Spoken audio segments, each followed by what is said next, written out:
Ready when you are. Yep.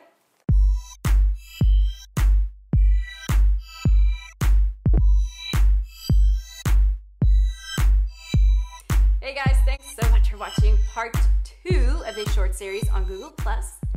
Hartstikke leuk dat je kijkt. Ik ben hier met Mike Merrill. I'm here with Mike Merrill. He is not only the president of our local Dallas Social Media Club, he is also the director of marketing at Reach Local. What do you guys do? So, Pelpina, we provide online marketing services for local businesses, products such as search, display, and social media marketing. But local in this case means local worldwide, right? Because you guys open an office in Amsterdam or the Netherlands. That's right. So we're a global company, but we help clients get customers in their local market. And Google Plus too, I'm sure. You use that a lot because he knows everything about Google Plus. I already picked his brain a little bit on Google Plus basics, and now we're going to talk a lot about pages, which is what everyone has been talking about lately. So how do people, first of all, create a business profile on Google Plus?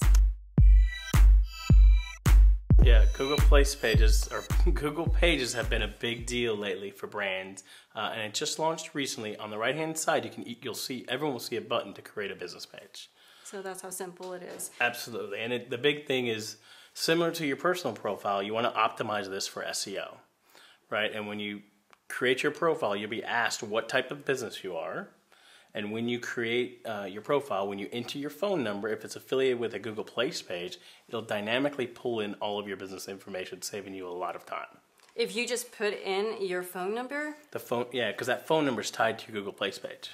Oh, wow. Yep. And I think you also said if you put in your phone number, you can it will automatically track or locate you on Google Maps as well. And so everything is connected pretty much. Because it's basically Google Maps is your Google Place page. Right. So Google knows everything about you, right? And They're tracking everything. But that's why this is so great.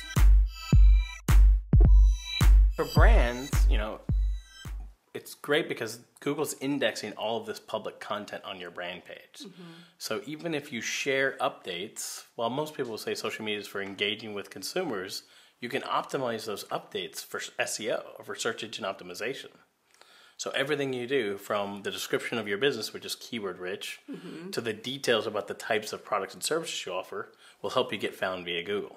All right, so if someone goes into Google Plus and does a real-time search, they can either find your company name or even things you're talking about. Right. And so would you also have to set up things like Sparks as well on your own business page, or perhaps other businesses that you're interested in? Or is that You don't really have to do that. Sparks are more for the personal profile, mm-hmm. because everything on the brand page is now public.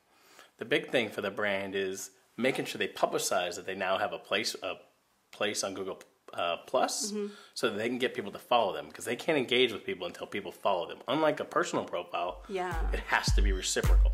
Right.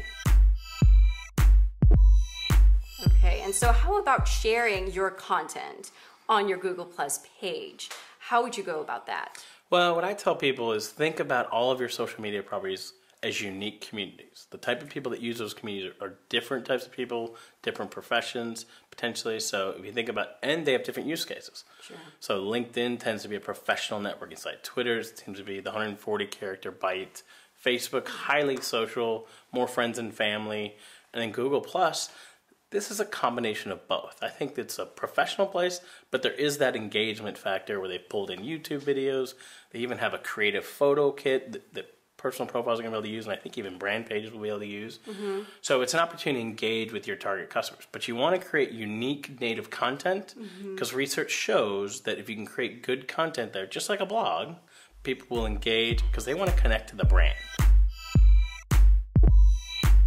After you create unique content, how do you tag people that you think might be interested in the content that you're sharing? Would that be potential clients or the media? Is that something that you would be looking for? This is the great thing about this compared to Facebook or anything else, mm-hmm. is that I can actually create circles, right? So as a brand, I can segment the people that are following my brand. So if I took my customer list, depending on how much time you have, you could search for maybe your top customers and add them to a specific circle and engage with them a little bit more. That's great. Think about your top 10 customers, mm-hmm. have someone go through, add them to a specific circle, and engage with them. Thank them for their business. It's a great opportunity to get product feedback as well. Invite them to give you specific product feedback.